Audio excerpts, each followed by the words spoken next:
Anak konglomerat Chairul Tanjung, Putri Indahsari Tanjung, resmi bertunangan dengan Gwinandra Jatikusumo pada Sabtu, tanggal 5 Maret tahun 2022.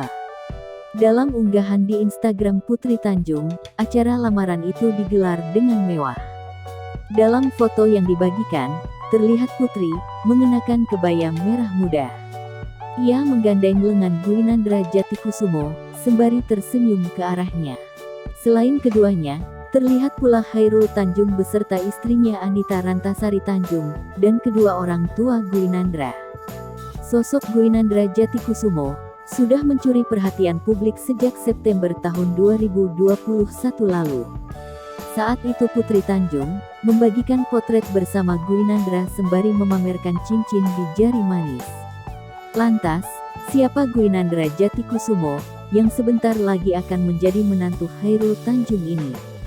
Gwinandra tak begitu mengumbar identitasnya di publik, bahkan akun Instagramnya pun berstatus privat.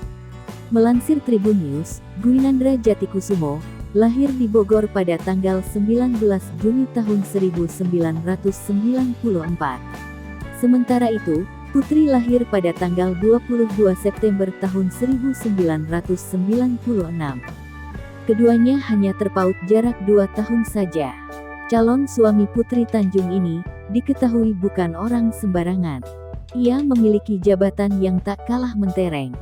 Selama menempuh pendidikan, Gwinandra dikenal sebagai seseorang dengan segudang prestasi. Penelitiannya mendapatkan juara pertama di International Conference of Young Scientists 2009, yang digelar di Polandia. Pria 27 tahun ini diketahui merupakan alumni SMA Taruna Nusantara, Magelang sebagai lulusan terbaik. Ia juga menyabet perunggu di Asian Science Camp 2009 di Jepang. Dengan segudang prestasi yang membanggakan itu, Gwinandra Jatikusumo juga sempat mendapatkan beasiswa dari Eka Cipta Foundation.